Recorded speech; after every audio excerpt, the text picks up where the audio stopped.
can reflect back to being a player with and manager of some of the finest players that have ever been in the game. Hotspur America. From the United States to N17, this is the original US-based podcast dedicated solely to Tottenham Hotspur Football Club. When you're at a club like Tottenham, they expect you to win all the time. Be the best club in the country as far as I'm concerned. Coming to you each week during the season. Spurs in full cry here. Lamella!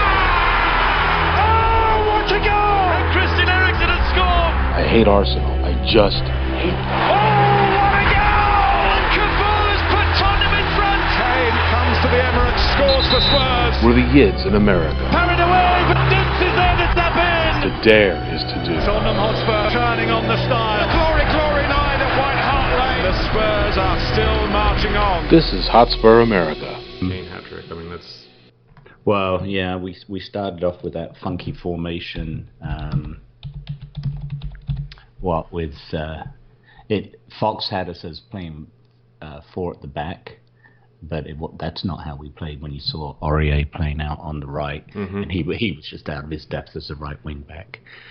And when they almost scored in the 54th minute or something like that, that's when he got yanked and we went to 4 at the back, and I thought we played better with 4 at the back. To Vass's point, there was some dodgy. It was a dodgy pitch. It was warmer than probably the players are used to recently, and I think we struggled a little bit. But the defending was woeful, especially on that third goal. Harry Kane, he assisted himself. If we were playing hockey with 2 assists. Yep. And conversely, Huddersfield, their pitch, you could tell it was cut really tight, short, and they watered the shit out of it, which played straight into our advantage. It was like we play all of our home matches there. Their players were slipping more than ours. Yeah.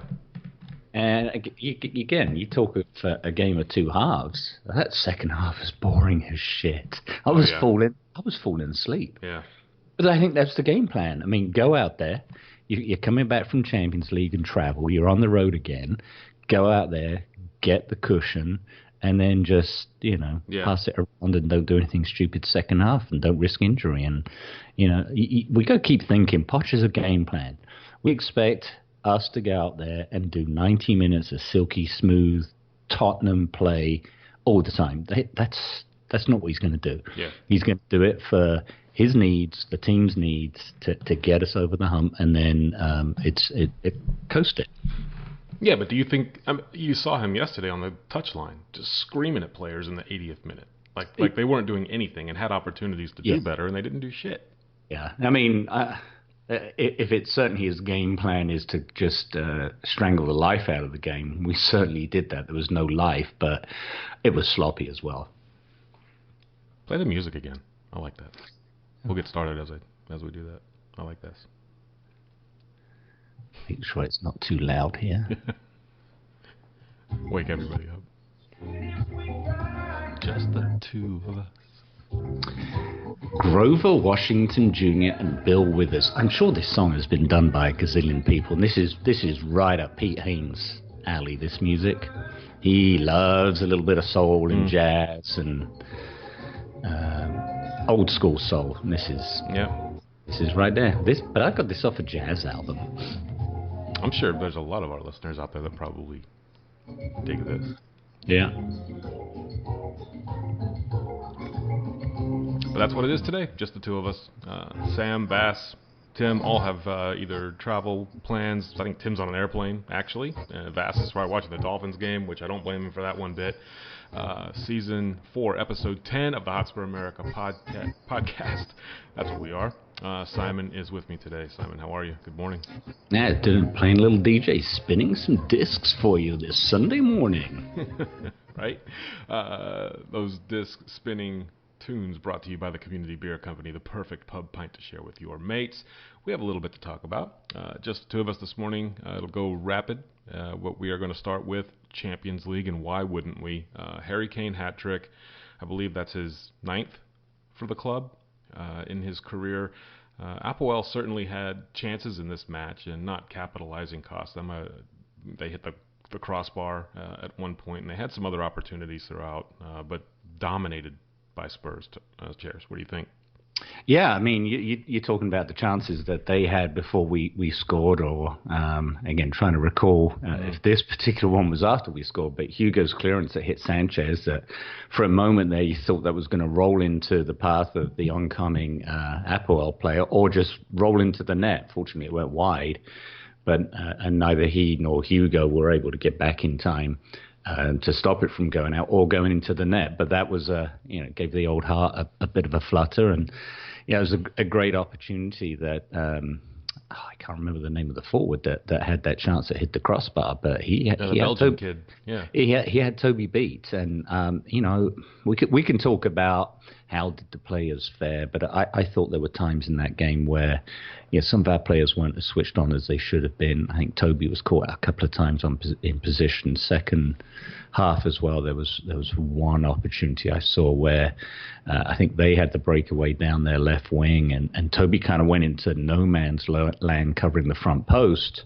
and kind of barking out to others to get into position. The ball went right through him and crossed the box, and fortunately there was no one there to tap it in at the far post. But there were just things like that kind of irritated me in that match. Don't get me wrong, I thought the 3 points and the 3 goals were well deserved, but I think if we were to play in patches like we did in that game in later this month in Madrid, we'll get crucified, because there's a huge golfing class between the two teams, and we shouldn't be giving the chances that Apoel had to a classy club like Madrid. Did I just call them classy? I should re-edit that.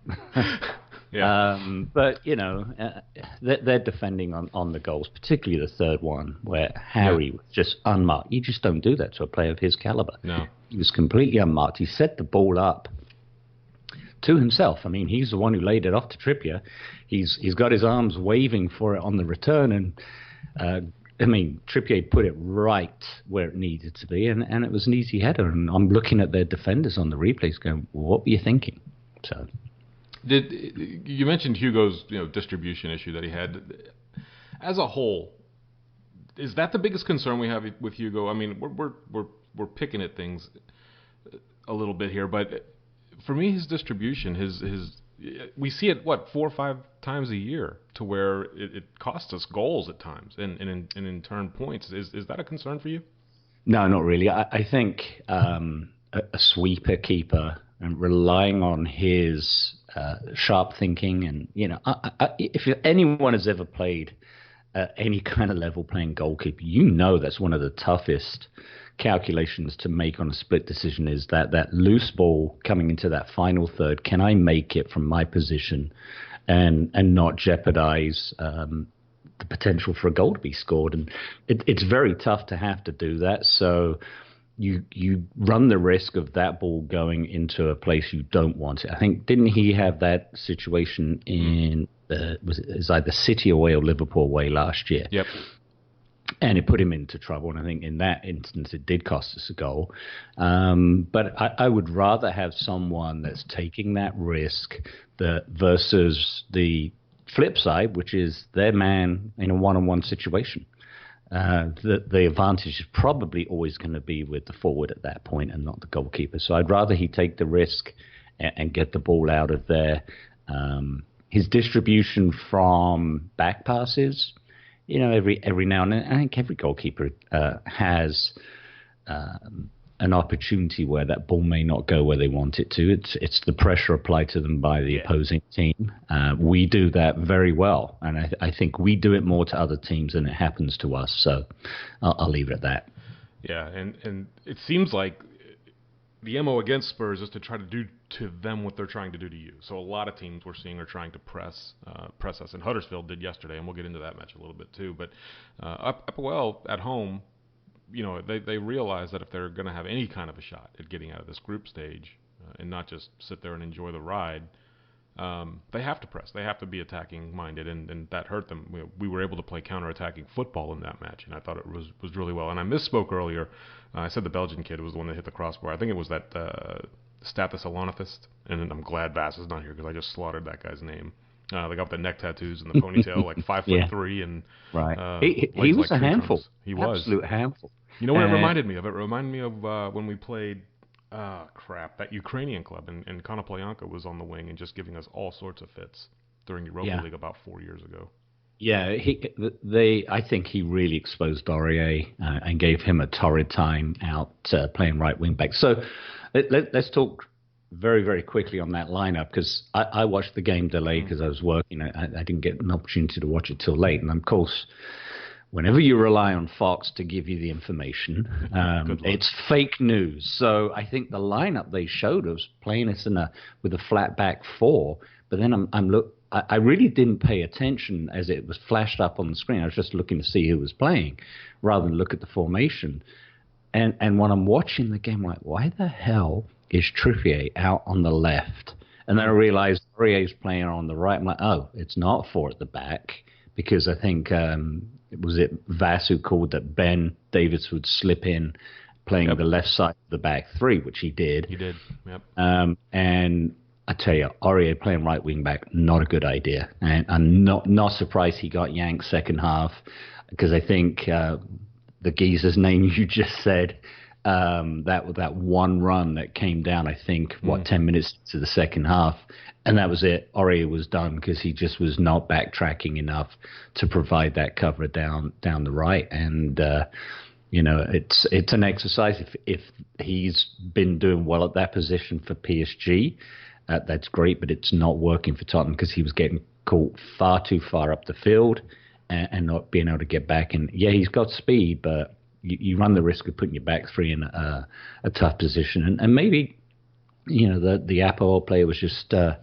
exploiting that. And I think Poch said, we're not going to run the risk of giving up goals here, and we're going to shut this down. And when he went back to a flat back four, I thought that really helped us out in seeing out the rest of the game. And once we were 3-0 up, it was cruising. There was never any danger of them getting back in. I thought we had good control of the game. Whereas up to that point, I think that they had we know they had the chances, and I think they had an ability to get back into that game, even if they just nicked the one goal that had given them the confidence. And we didn't need that. We saw that with the West Ham game on the weekend. What happened when you nick one? Yeah, it also lets us look forward to the one that's everybody had circled on their calendar at the Bernabeu on the 17th of October. So about 2.5 weeks away. From that match, at the time of recording, it's Bale, it's Modric. Did you see the goals that Bale scored, the volley? Highlights? And you're talking about the Champions League game. Mm-hmm. Yeah. Brilliant. And then, his celebration was happy, but Ronaldo's, good God, shut up, man. I can't stand the guy. And that's really the reason. Obviously, we want to go get a result there. Yeah. And I know we'll talk about that on a future show nearer the time, but just to put that wanker in his place. I know he does a lot outside of football, but his arrogance, him and Zlatan are just, be humble. Come on. A little bit anyway.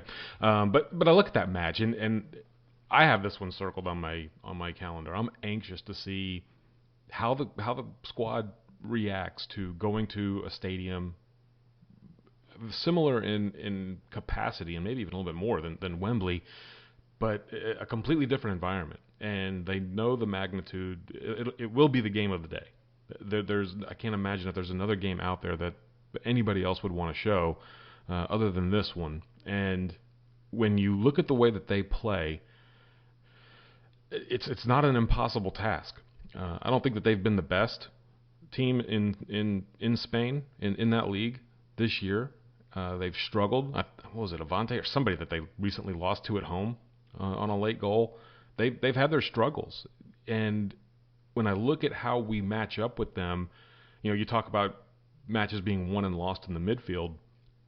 It's going to be really interesting to see how Poch game plans this one. Is he going to play a 4-2-3-1 and make it a straight counter-attacking system that plays directly into what we enjoy doing as a club? I don't think he minds sitting back, taking pressure for 20 minutes, and then if you can sustain that defensive prowess that you have against a club like that, then start hitting them on the counterattack and see how they react to it. So it's gonna be Marcelo against Delhi on that left side with Marcelo on the right. I believe that's how they want. Now, No, he's a it left won't, back. Is won't be Delhi.